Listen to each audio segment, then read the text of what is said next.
My name is Daniel Carter.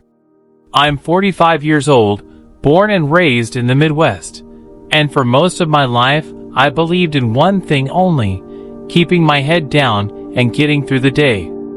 I believed in paychecks, deadlines, back pain, and the quiet fear of falling behind. I didn't believe in visions or heaven or stories people tell when they don't want death to be final. But something happened to me that broke that certainty, and I've never been the same since. The moment my body gave up wasn't dramatic.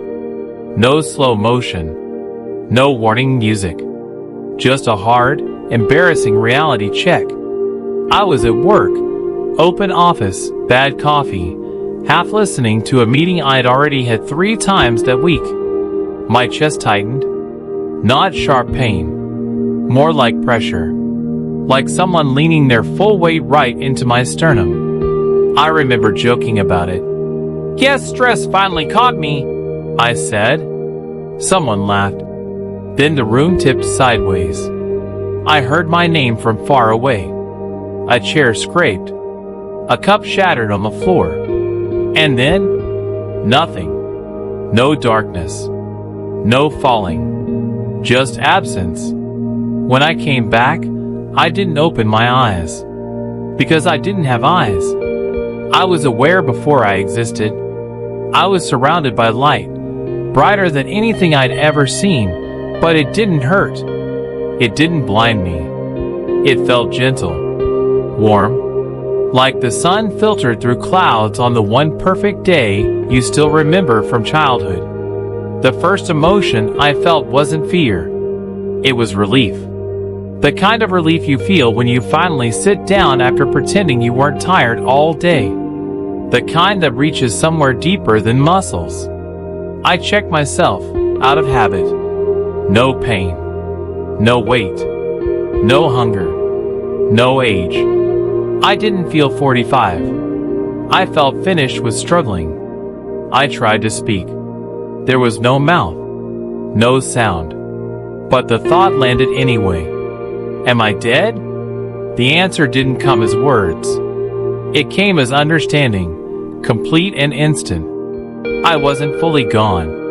But I wasn't alive the way I knew life either. I was standing at the edge of something vast. Something final.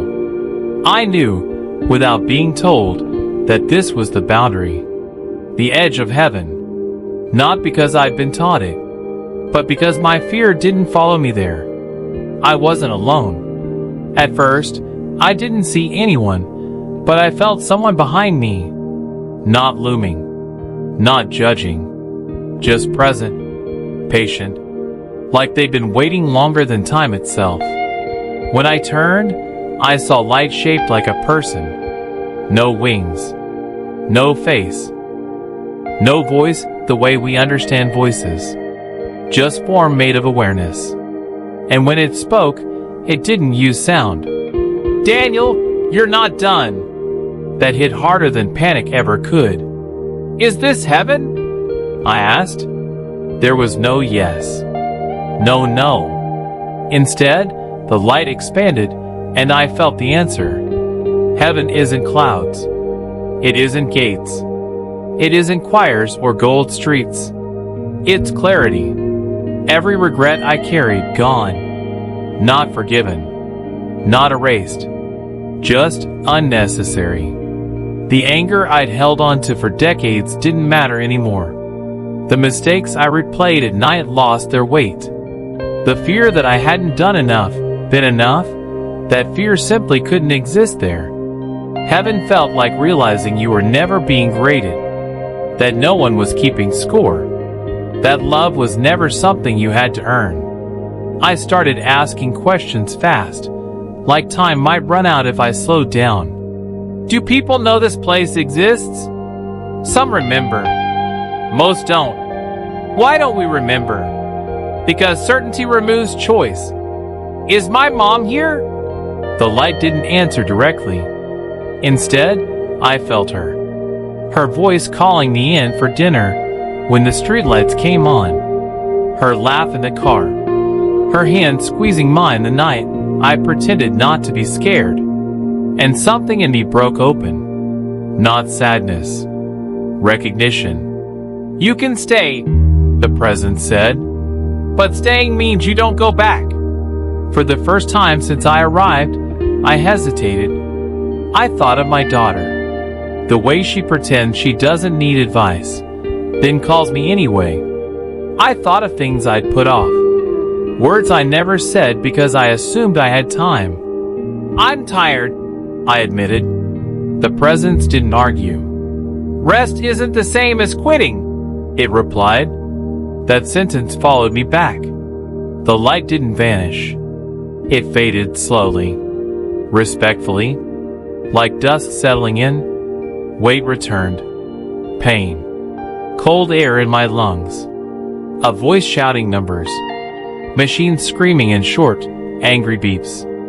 My eyes flew open. Hospital ceiling. Fluorescent lights. A nurse gripping my shoulder, crying and calling my name. I sucked in air like I'd been holding my breath for years. I lived. Doctors called it a rare cardiac event. A close call. A miracle. I don't correct them. But I know what happened. I crossed a line and was allowed to step back. Not to warn anyone.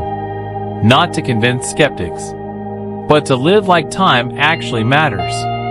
I'm 45 years old. And I've seen what waits when the noise stops. Not as a reward.